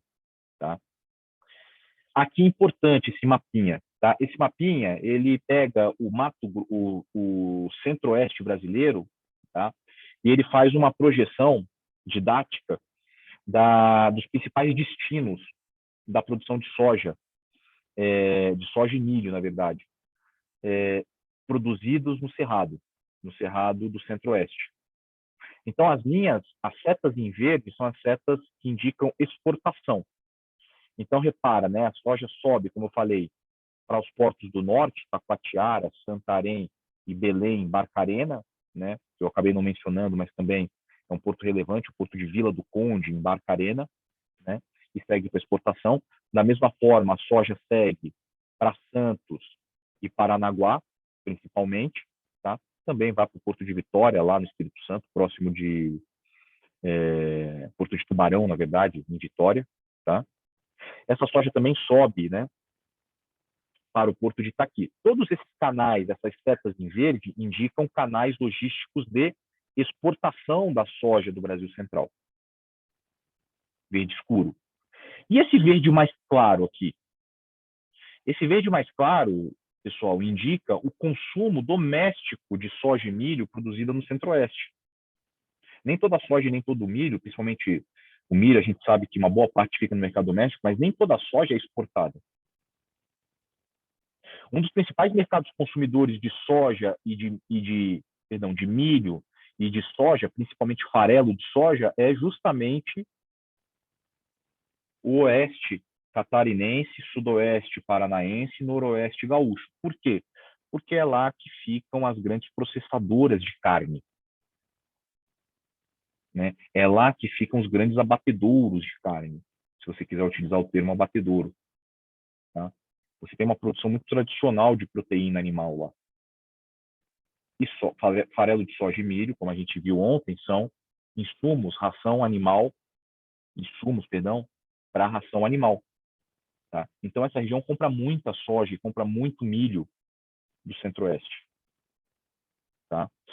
Parte do milho e parte da soja, do farelo, também fica no próprio estado, ou na própria região, Centro-Oeste, porque no Centro-Oeste também se instalou indústrias que originalmente eram daqui de Santa Catarina, do Paraná e do Rio Grande do Sul, elas migraram ou abriram filiais no Centro-Oeste, justamente para ficar mais próximo da matéria-prima. Então, parte dessa produção fica no próprio Centro-Oeste, para a produção de carne localmente. Tá? E da mesma forma, né, parte do milho e parte do farelo de soja vai para a região norte do Brasil, aqui na região de Porto Velho e região do Amazonas, para a produção de animais, né, para a pecuária, principalmente, e da mesma forma para o Nordeste e para o Sudeste, também para abastecer rebanhos diversos. Tá? Bom, aqui o fluxo de soja e de milho produzido no Sudeste e no Sul, acho que aqui não, a gente já explorou, não precisa dar grandes destaques. E aqui também a soja produzida aí no norte do Brasil. Tá? Aqui é um mapinha para a gente praticamente encerrar essa parte, um mapinha das rotas internacionais, né, da soja e do milho, tá? Retirado lá do USDA, lá do Departamento de Agricultura dos Estados Unidos. Então, repara, quando a soja vai para Santos ou Paranaguá, como eu disse, ela segue para leste, os principais portos chineses. Quando essa soja escoa pelos rios amazônicos, ela vai pelo Canal do Panamá. Aqui você tem outros destinos, né? Portos nos Estados Unidos, portos na Europa, porque existe também o fluxo, né? Portos na África e no Oriente Médio, porque também existe fluxo de commodities brasileiras para essas regiões, apesar de o grande fluxo ser no sentido Ásia, China, tá? Pode falar, Lina, por favor. Professor, eu perdi a última parte, né, agora, rapidinho, quando você falou, do Canal do Panamá. É quando sai da onde mesmo? Só para eu... A soja que sai do Brasil Central e sobe pelos portos fluviais do Rio, da região amazônica, elas saem pela foz do Rio Amazonas aqui e elas seguem pelo Canal do Panamá, que está aqui, para a China. Perfeito. Tá? E a soja que é escoada pelos portos do sul e sudeste do Brasil seguem via leste, sul da África, para a Ásia. Elas não sobem, né, para o Canal do Panamá, elas seguem por aqui. Perfeito, Tá? obrigada. Imagina. Beleza, gente? Beleza? Aqui, indicação de alguns portos aí para que vocês tenham essa informação, caso vocês desejem. Então, assim, qual que é o resumo, né, dessa questão logística e de produção de soja e milho no Brasil? A questão é muito simples aqui, né, e vai um pouco no sentido da pergunta que eu acho que o Igor fez agora há pouco para mim. Professor, você acredita que a logística no Brasil vai melhorar, a gente vai dar um salto de qualidade? E a questão é a seguinte, olha só, a produção de grãos no Brasil é muito competitiva da porteira para dentro. Então, se a gente imagina aquela cadeia produtiva, né, que a gente viu ontem com bastante detalhe, da porteira do produtor, da fazenda para dentro, o Brasil é extremamente competitivo. Você tem sistemas de irrigação sofisticados, maquinário suficiente para colher a safra do Mato Grosso, se não chover, você colhe hoje em dia em 20 dias, 25 dias, o pessoal fala aí, tá? Uma safra de 30 milhões de toneladas, né?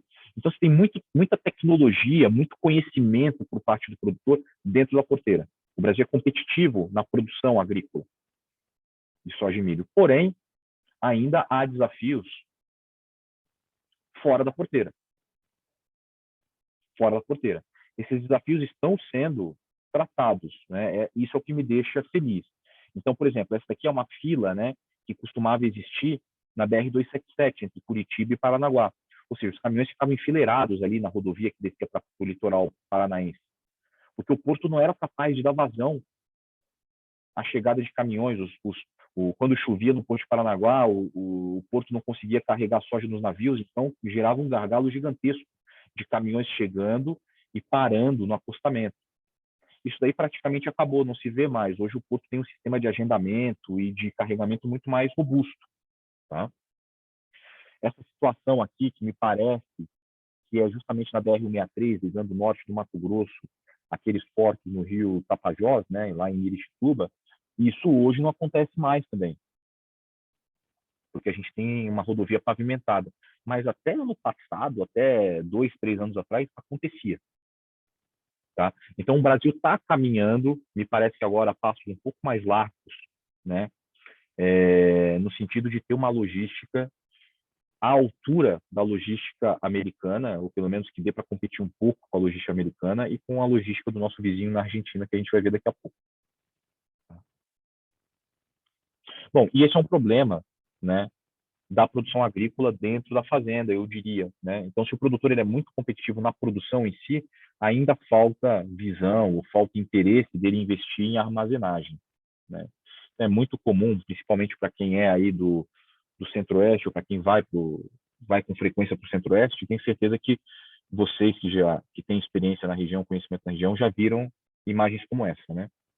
Isso é milho, né? Milho no chão. O que acontece, né? Lembra de ontem, né? Milho safrinha, soja safra, né? O produtor colhe a soja na safra e ele tem uma capacidade de armazenagem, né? O que ele faz? Ele bota toda a soja no armazém, ou bota o máximo que ele pode, vende só aquilo que é necessário para ele pagar os custos que ele teve na lavoura, e o resto ele estoca para vender no momento adequado. Só que quando ele colhe a soja, ele já tem plantado o milho, e o milho vai chegar logo ali, na sequência, em junho, maio, junho, julho. Quando o milho chega, quando o milho é colhido, muitas vezes os armazéns ainda estão cheios de soja. O que o produtor faz? Joga milho no chão, né? Armazena no chão. Ele conta com, no cerrado, com aquela coisa impressionante, né, de que do regime pluviométrico, ou seja, não chove no cerrado, né, em junho, julho, agosto. É um evento muito raro de acontecer. Não acontece chuva, né, no período de inverno no cerrado. Então o produtor se aproveita disso e coloca milho no chão, tá? Só que, obviamente, mesmo não chovendo, você tem perdas, né, com o manuseio do milho, mesmo com qualidade, ao deixar ele a céu aberto, tá?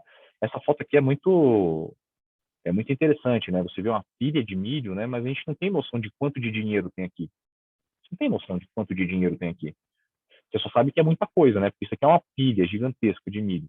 Você pega um armazém desse aqui, me parece que é grande. Agora reparem o seguinte, olha aqui desse lado aqui.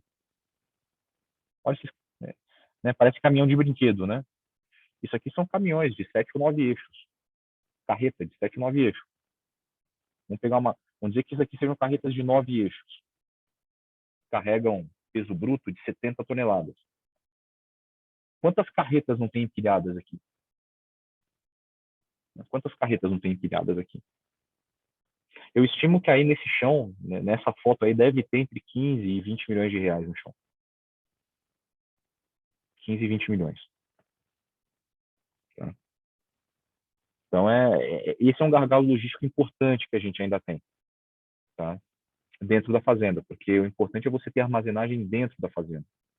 E um aspecto importante, né, da armazenagem dentro da fazenda, que vai um pouco de encontro àquilo que a gente estava conversando hoje mais cedo, né?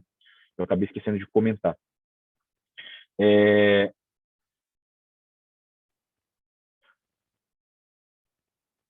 No sul do Brasil, a gente não tem problema de armazenagem, ou não tem problemas graves. Por quê? Porque o produtor é pequeno, ele não tem armazenagem própria, mas ele tem as cooperativas e os cerealistas que têm armazenagem para oferecer serviço de armazenagem. Então, o sul do Brasil ele tem uma capacidade estática instalada interessante para atender a produção. No Brasil Central, já te passo a palavra aí, Guilherme, no Brasil Central, no Cerrado brasileiro, você não tem cooperativa. Como os produtores pequenos venderam suas propriedades lá em 1970 e 80 no sul do Brasil e compraram grandes propriedades no Cerrado, eles viraram tão grandes que eles mesmos têm capacidade de negociar com os compradores. Eles não precisam se reunir em cooperativa. Eles não precisam se reunir em cooperativa. Então, o Brasil Central, a produção agrícola no Cerrado, é marcada por grandes produtores, ponto. Não tem cooperativa. Até tem uma cooperativa ali, outra aqui, você tem a Coacem em Sorriso, que é um grupo de 6, 7 produtores, né? Mas eles não atuam, essas cooperativas não atuam de forma tão sistemática como as cooperativas do Sul. A cooperativa do Sul é essencial para o agricultor. Sem ela, o produtor não consegue ter o sucesso que ele tem com a cooperativa. No Brasil Central, não. No Brasil Central, o cara opera como uma empresa. Ele é grande o suficiente para negociar com os compradores. Tá? Pode falar, Guilherme. Meio que você deu uma respondida agora no que eu ia perguntar, mas eu ainda estou com uma dúvida. Esses problemas de infraestrutura, eles não poderiam ser minimizados com a existência de uma cooperativa? Então, mesmo que esses caras no Centro-Oeste sejam tipo gigantes, ainda não valeria a pena eles se unirem para evitar esses problemas? Tipo, é viável ou eu tô falando besteira? Não, não está não. Você tem um ponto importante, né? Essas cooperativas, no final das contas, Guilherme, algumas delas funcionam para isso. Elas, mais do que aumentar o poder de barganha dos cooperados para vender ou para comprar insumos, né? Elas servem como um pool de investimento em logística. Muitas vezes essas cooperativas investem só em estrutura de armazenagem, justamente para atender os produtores. Então, faz todo sentido. Ainda não existe esse modelo em larga escala, ou seja, pequenos grupos de produtores que se reúnem para investir em armazenagem, mas já tem casos assim. E eu acho que é uma saída importante, porque você dilui o custo total do investimento, né? Se dilui para vários cooperados, e aquele ativo se paga rapidamente, porque ele sempre vai movimentar produto, né? Então, você tem esse modelo já acontecendo no Brasil, ainda não em larga escala, mas eu acho que tem um potencial importante para fechar esse gap que existe. E outra pergunta já emendando, os outros países do mundo também utilizam esse modelo de cooperativa ou é algo exclusivo brasileiro, assim, que se... Boa pergunta. Olhando para os nossos competidores de grão só, tá? O sistema cooperativista, ele ocorre em outros lugares do mundo, sim. Então, na Europa você tem cooperativas muito tradicionais para produtos agrícolas diversos. Cooperativa de leite, cooperativa de frutas e assim por diante. Falando especificamente da produção de grãos, e daí eu estou falando muito das Américas, né? América do Norte e América do Sul, o Brasil tem esse sistema cooperativista forte, principalmente no sul do Brasil. A Argentina tem algum sistema cooperativista também, tá? Não me parece ser tão robusto quanto o sistema brasileiro do sul do Brasil, mas tem um sistema cooperativista presente. O Uruguai tem sistema cooperativista, tá? O Uruguai tem cooperativas. E os Estados Unidos e o Canadá, que são outros 2 países importantes produtores, até onde me consta, o sistema cooperativista não ocorre. O produtor opera de maneira exclusiva, sozinho, tá? Até onde eu sei, mas eu não tenho conhecimento suficiente para te afirmar isso com certeza. Vou até buscar essa informação. Tá? Mais dúvida, gente? Mais pergunta? Não? Vamos para esse último tópico, então, a logística de escoamento de grãos nos Estados Unidos e Argentina. A gente faz um intervalo, toma um café, estica a canela e a gente volta com precificação. Então, aqui rapidamente, eu queria mostrar para vocês, até agora eu consegui mostrar para vocês a evolução da logística, a situação logística atual do Brasil. Qual que é o grande ponto para mim? Os 2 grandes pontos da logística de grãos no Brasil hoje, como eu mencionei. Linha férrea, principalmente essa linha férrea Rondonópolis-Santos. Então, é um negócio assim, que traz muita vantagem competitiva, ligando o centro-oeste aos portos do centro-sul do Brasil, do sudeste do Brasil. E o outro advento logístico de relevância para o Brasil hoje é a abertura dos portos da região amazônica. Essa movimentação de carga por rios não foi uma invenção brasileira, né? Por que o Brasil decidiu investir na movimentação de soja pelos portos do norte, pelos portos da bacia amazônica? Não foi por a mente brilhante de alguém, né? Na verdade, o Brasil copiou o modelo. Copiou o modelo. Copiou o modelo de quem? Copiou o modelo de quem? Desse cara aqui, Estados Unidos. Então, assim, o Brasil começou a movimentar. O Brasil tem uma riqueza hidroviária fantástica, né? O Brasil é todo cortado por rios, né? Você tem rio em tudo quanto é lugar. Na bacia amazônica é um negócio absurdo, né? Um afluente como o Tapajós, né, é um rio, ele em si talvez seja um dos maiores rios do Brasil, e é um afluente de um grande rio. Então, assim, a bacia amazônica é um negócio realmente absurdamente fantástico em termos de potencial logístico. E até 5 anos, 6 anos, 7 anos atrás, ele era inutilizado. Não se utilizava, né? Só que os Estados Unidos, que são competidores globais nossos, já usam o rio deles há muito tempo. Qual que é o rio que corta a região meio oeste americana? Alguém me ajuda aí. Que rio é esse? Que bacia é essa? Que bacia hidrográfica é essa? Quem sabe dizer esse rio que corta aqui da região dos Grandes Lagos até a região de New Orleans? É o rio Mississippi, não é? Mississippi, exatamente. Os Estados Unidos têm esse grande rio, né? O rio Mississippi, tá? E o rio Mississippi sempre foi utilizado para agricultura, sempre foi utilizado para agricultura, tá? Para escoamento de safra. Uma curiosidade, né, sobre os Estados Unidos, a região produtora dos Estados Unidos é essa em destaque aqui, nessa cor mais escura, né? É a chamada região meio-oeste americana, né? Midwest. Não por acaso o Brasil central se chama centro-oeste, né? Então, a gente consegue assistir algumas similaridades, né? O Brasil é centro-oeste, o centro-oeste do Brasil é centro-oeste, me parece muito por conta dessa uma inspiração aí no meio-oeste americano, tá? A produção de grãos dos Estados Unidos é concentrada no meio-oeste americano. Acho que vale mencionar que os Estados Unidos, eles são dessa maneira, né? Se você olhar o país, vamos fazer um corte transversal no país, ele é dessa maneira, né? Você tem a costa mais elevada, as costas leste e oeste, né? Costa leste e a costa oeste mais elevadas, né? Aqui as rochosas e aqui os Apalaches, se eu não me engano, né? Montes Apalaches. E você tem, na medida que você vai caminhando para o centro do país, uma grande planície. Ora, se você tem uma formação rochosa dessa natureza, obviamente, o centro dos Estados Unidos se torna um vale, né? Que é justamente onde corre o rio Mississippi e os seus afluentes. Tá?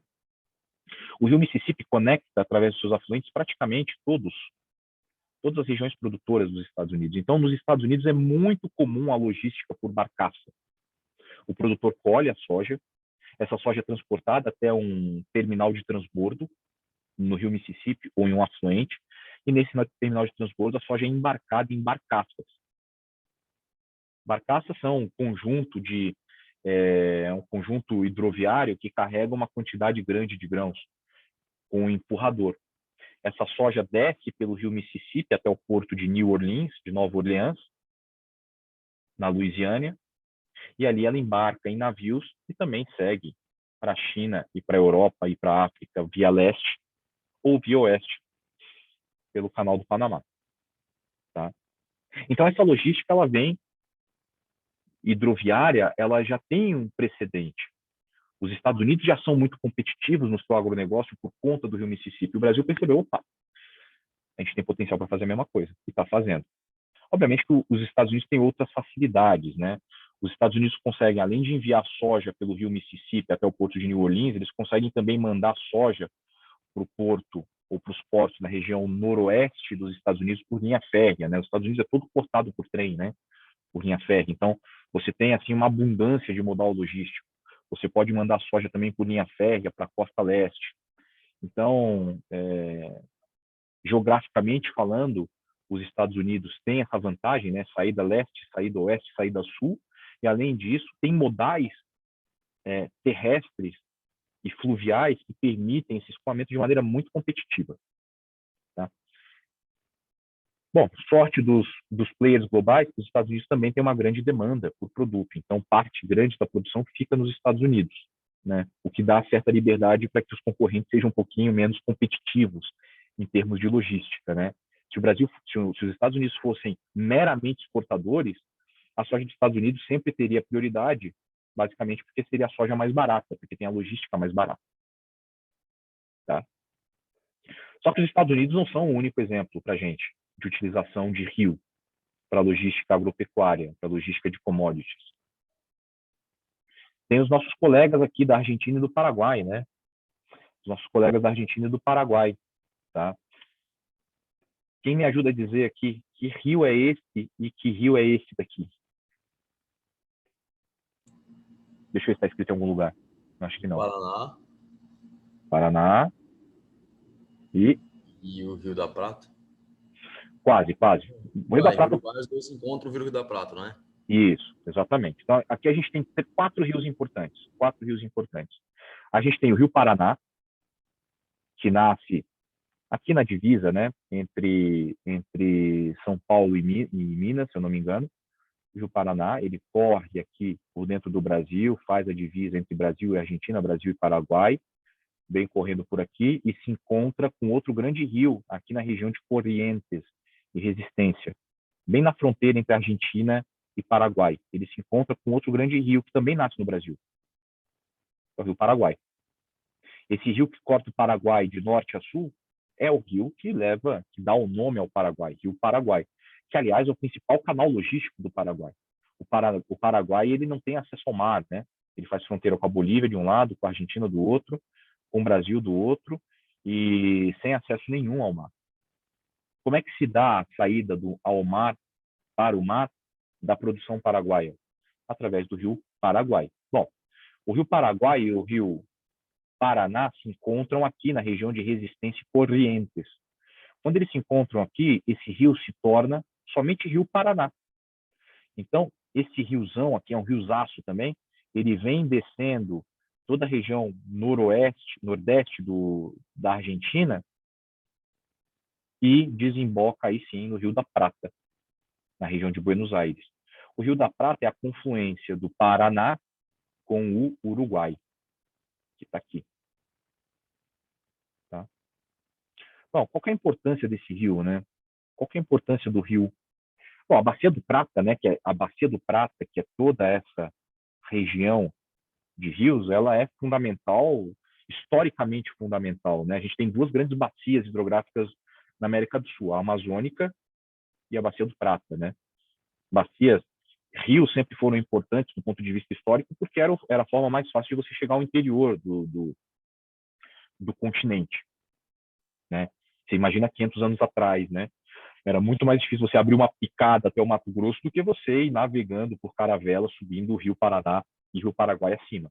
Inclusive, o acesso, né, ao Brasil Central, na época do Brasil colonial, não era feito, né, preponderantemente por terra, era feito por caravela, subindo o Rio Paraná e o Rio Paraguai. Tá? Inclusive, a Guerra do Paraguai se deu muito por conta disso. Pois bem, o Rio Paraná, aqui nesse trecho, ele corta a principal região produtora de soja da Argentina, que está aqui ao redor, no raio de 500 quilômetros, 1.000 quilômetros do Rio Paraná. Então, o Rio Paraná, assim como o Rio Mississippi e agora, assim como a Bacia Amazônica, tem um papel fundamental para o escoamento da soja argentina para fins de exportação. E não só a Argentina, mas também paraguaia, porque a produção paraguaia também fica ao redor do Rio Paraguai. Então, a soja paraguaia desce pelo Rio Paraguai, principalmente embarcada aqui na região do porto de Nova Palmira, próximo a Assunção, e a soja argentina, que é produzida também nas redondezas do Rio Paraná, é embarcada aqui na região, tem vários portos fluviais, mas a região que tem a maior concentração de porto é a região de Rosário, né, que fica mais ou menos a 200 quilômetros aqui de Buenos Aires. Tá? Rosário fica mais ou menos aqui. Essa soja é embarcada diretamente também em navios. Os navios sobem rio acima, embarcam soja e vão embora.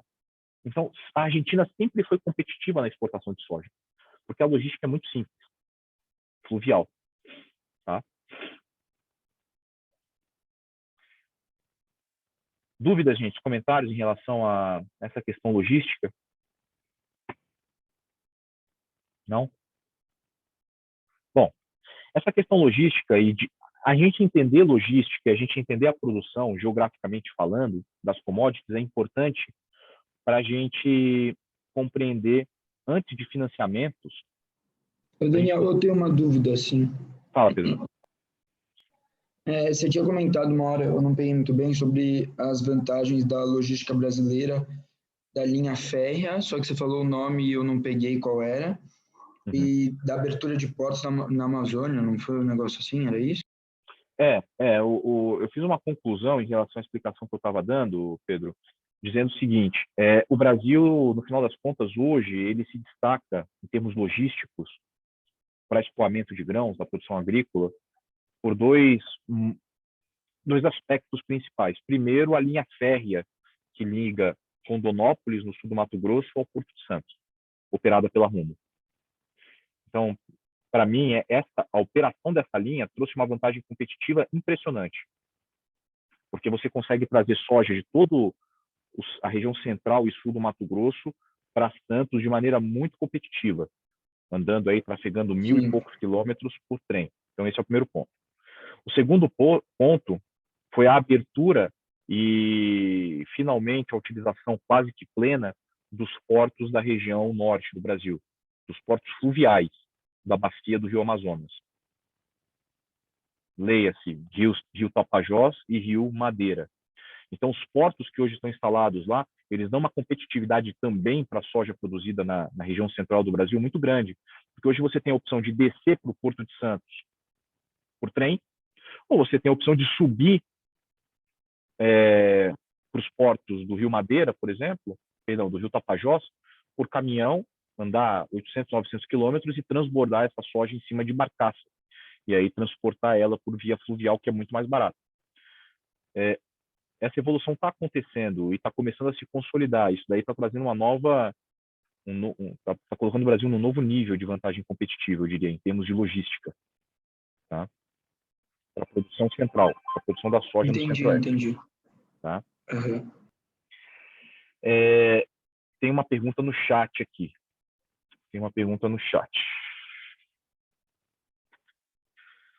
Como as políticas brasileiras estão afetando o investimento chinês em projetos de infraestrutura? Essa pergunta, para mim, é assim, muito oportuna, né? A pergunta é importante. A China, acho que, né, a gente está um dia e meio aí conversando, deu para perceber a importância da China, né, para o Brasil, pelo menos do ponto de vista agropecuário, né?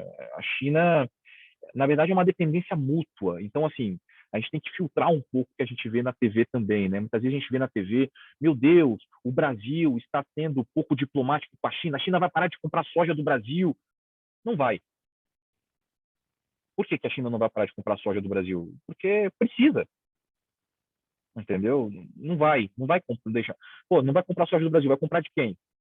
Entendeu? Dos Estados Unidos, até agora há pouco, quando o Trump estava no governo, você tinha o trade war lá, a guerra comercial entre China e Estados Unidos. Foi um problemaço para a China. Os Estados Unidos tributou soja na americana, soja ficou caríssima. A soja comprada pela China junto aos Estados Unidos ficou caríssima. Então a China percebeu que não pode depender dos Estados Unidos para alimento. Então acho que esse é um ponto, tá? A gente tem que existe uma dependência muito grande do Brasil em relação à China, mas a dependência da China em relação ao Brasil nesse aspecto alimentar, eu diria que é bastante grande também, tá? Porém, o Brasil precisa da China, na minha opinião, muito mais em outros aspectos, e a China não precisa tanto do Brasil, como infraestrutura, tá? Por isso que o Brasil precisa ter um cuidado muito grande na gestão do relacionamento internacional com a China, porque a China está aportando dinheiro no Brasil, na forma de investimento.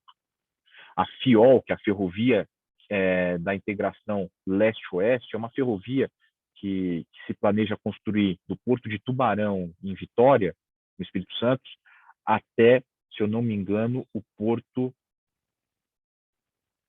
até o Peru. Eu não lembro agora de cabeça o nome do porto, na costa do Pacífico. Existe um plano, um projeto de fazer uma linha transversal, linha férrea, leste-oeste, ligando o Oceano Atlântico ao Pacífico. Quem é o player de investimento? China.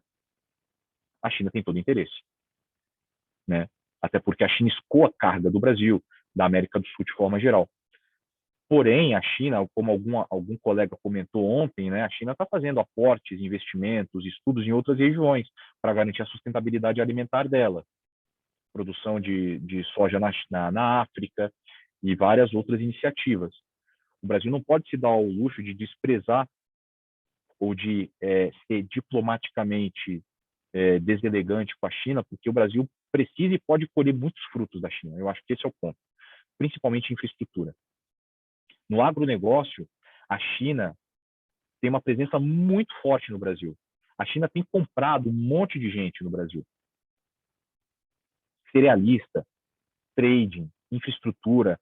Em todo lugar a gente tem a China participando do agronegócio brasileiro. Em todo o lugar. Todo lugar. Tá? Um exemplo, mencionei a Syngenta, que, como vocês não são necessariamente do ramo agrícola, talvez vocês não conheçam. A Syngenta é uma empresa química, produtora de defensivos agrícolas, suíça, grande, era suíça. Ela só está com o nome agora, Syngenta, é chinesa. A China comprou, está aqui dentro do Brasil. Então, assim, do dia para a noite, um fundo chinês comprou a Syngenta, e a Syngenta ela tem uma participação enorme no mercado de venda de defensivos no Brasil. Então, a China atua no mercado de defensivos no Brasil através da Syngenta, entre outras. Na parte de trading, a China, do dia para a noite, isso aconteceu, eu estava lá dentro, inclusive, aconteceu há uns 5 anos atrás, do dia para a noite, percebendo as tensões com os Estados Unidos, o que a China fez? A China comprou 2 tradings globais de commodities, comprou a Nidera e a Noble, duas tradings globais, uma de origem inglesa e a outra de origem holandesa, se eu não me engano. Comprou as duas, e as duas tinham ativos no Brasil, silos, armazéns, equipe, fábrica. Então, do dia para a noite, a China começou a comprar soja diretamente do produtor brasileiro, uma trading chinesa. Começou a comprar soja diretamente do produtor brasileiro. Então, esse movimento é muito forte, tá? E, obviamente, que a gente precisa ter o cuidado diplomático necessário para que a gente não traia as nossas tradições e os nossos costumes e o que a gente acredita, mas a gente precisa estar de portas abertas para um investimento chinês. Tá? Essa é a minha opinião, é a minha leitura. Beleza? Amigos, negócios à parte, gente. Assim, não precisa ser amigo de ninguém, entendeu? Você precisa saber fazer negócio. Se você puder tomar uma cerveja depois com o seu parceiro de negócio, beleza. Mas se não puder, sabe, se não tiver química, dá para fazer negócio sem se odiar. Faz negócio e depois vai para sua casa, entendeu? É assim que funciona. A empresa é assim também. Vocês vão trabalhar e, pô, vai ter gente que você vai trabalhar o dia inteiro, vai quebrar o pau lá durante o dia do trabalho, discussões de negócio e tal, e depois você vai tomar uma cerveja com o cara, tá tudo certo. E tem outros que você vai falar, poxa, cara, eu te respeito e tal, profissionalmente, mas daqui, da porta da empresa para fora, cada um segue seu caminho. Normal, tá? Fala, Igor. Professor, eu subi aqui sem querer a mão. Tranquilo. Foi mal. Bom, gente, se não tem mais dúvida, vamos fazer um intervalinho de 9h57 agora. Vamos fazer uns 20 minutos aí de intervalo, beber uma água, tomar um café. A gente volta às 10h20. Daí eu volto com conteúdo de precificação, tá? Fundamentos de precificação de soja. Soja e milho. Beleza? Beleza, valeu, professor. Valeu. Tá dando para entender aí o curso? Tá tranquilo? Tá bom. Beleza. Tudo perfeito. Tá ótimo, juro. Me achava um zero à esquerda, tô entendendo tudo. Sou Que muito bom, feliz. que bom. É isso aí. Professor, eu só tô com um pouco de dificuldade em anotar. Tipo, teve uma parte, aquela do mapa que você foi falando, eu fiquei prestando atenção em você e do nada eu pensei, putz, eu tenho que anotar. Aí, tipo, eu anotei, 3 linhas assim. Não, mas Eu assim, acho você diz mais pro resumo no final do curso? Isso, exato. Cara, não se preocupa muito em anotar todos os detalhes. O que eu espero de vocês é um texto dissertativo, é mais só vocês mostrarem o que vocês entenderam de forma geral, entendeu? Tá. Não se preocupe em botar lá ipsis o que eu falei e tal. Eu quero que vocês me tragam uma visão geral do que vocês compreenderam do conteúdo, tá? Você diz uma ideia mais estruturada, mais estrutural, assim? Como é que é, Pedro? Não entendi. Um texto mais estrutural, assim, sem muitas conjunturas desses detalhes, assim, é isso? É um texto mais dissertativo, mostrando a sua opinião sobre o que a gente discutiu. Você pode escolher um tópico do que a gente discutiu. Por exemplo, você pode falar, eu quero falar, no meu texto, eu quero falar mais sobre estruturas de financiamento, que a gente vai falar a partir de amanhã. Ou no meu texto, eu quero falar mais sobre logística. Você pode escolher um tópico e escrever sobre esse tópico, ou você pode fazer um texto abordando de forma geral todos os tópicos. Um parágrafo por tópico, 2 parágrafos por tópico. Vocês têm liberdade autoral. A única coisa que eu não quero, que eu vou pedir para vocês, é que copiem. Eu não vou avaliar a precisão do texto. Eu vou avaliar se vocês escreveram com as suas palavras e se vocês conseguiram expressar ali um mínimo de entendimento do que a gente conversou, tá? Não quero detalhe, não precisa botar detalhe. Logística no porto, puta, qual é o nome do porto? Não. Eu quero coisas mais gerais, assim, uma análise mais geral, um resumo do que vocês entenderam, tá? E daí vocês podem ter a liberdade de escolher um tópico de todos esses que a gente está falando, logística, finanças estruturadas, especificação, ou um texto geral abordando um pouquinho de cada. A liberdade de vocês. Perfeito, professor. Muito obrigado, viu? Não deixe de prestar atenção. Prefiro que vocês prestem atenção e participem do que vocês copiem, tá? O trabalho precisa ter uma forma de avaliação, então a gente acaba utilizando isso, mas se ninguém copiar, fica tranquilo que ninguém vai ter problema, tá? Eu quero só um texto individual, bonitinho, escrito com as palavras de vocês, até porque me ajuda depois a eu entender onde que eu preciso melhorar no curso, né? Se eu preciso explorar algum ponto melhor ou não. Então, não se preocupa muito com isso, tá? Professor, Deixa eu te perguntar um negócio. Desculpa. Pode falar. Eu só queria saber quando que as aulas vão ser disponibilizadas, que às vezes eu estou perdendo algumas partes, e aí eu paro de anotar, mais para ter mesmo, né? Nem em relação ao texto, para rever. Eu tentei subir ontem, só que toda vez que eu fecho o Zoom, ele tem um processo lá de conversão que demora pra caramba. E, assim, ontem eu não consegui converter. São 2 vídeos, né, grandes. Foi um vídeo de manhã e um vídeo à tarde. Então, eu preciso converter para subir no YouTube e tal. Eu vou tentar fazer isso hoje com as aulas de ontem. Mas eu não sei se eu vou conseguir. Talvez eu só consiga disponibilizar isso para vocês no final do curso.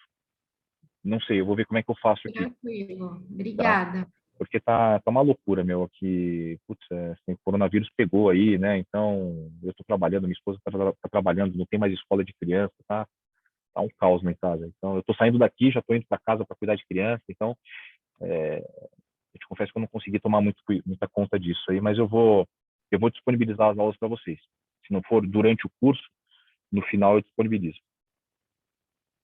Professor, tem limite mínimo de linhas para o texto? Não, eu diria como referência, vocês podem escrever um pouco mais ou um pouco menos se quiserem, mas eu diria aí que 1,5 página, 2 páginas está de mais do que bom, tá? Entre 6 e 8 parágrafos, um parágrafo introdutório, alguns parágrafos de desenvolvimento e um parágrafo conclusivo, tá mais do que bom, tá? Professor, eu fiquei com uma dúvida, mas eu posso tirar depois do intervalo. Você que sabe, se quiser a gente, vamos tirar agora, né? Daí a gente vai pro café tranquilo. Eu fiquei com dúvida do ponto de vista financeiro, se os portos do norte, eles são mais vantajosos. Tá. A gente vai falar sobre isso agora na precificação, Laura. A questão do custo de logística, ou melhor, quando você tem os portos do norte, a gente tem um ganho logístico no transporte do grão do Mato Grosso até a China. Mas isso ele não a gente vai ver em detalhes agora na precificação, esse ganho financeiro, ele não fica na mão necessariamente do operador portuário. Ele fica na mão do produtor. O produtor acaba ganhando o fato da soja valer mais. Eu vou explicar isso em detalhe agora. Por que disso? Então, quanto mais a logística é competitiva, mais o chinês paga pela soja e mais valor o produtor ganha lá na ponta por essa soja. Tá? A gente vai ver isso em detalhe agora. Ok, obrigada. Imagina. Então, beleza, gente. Vamos fazer um intervalinho. 10h25, vai. 10h25 a gente volta.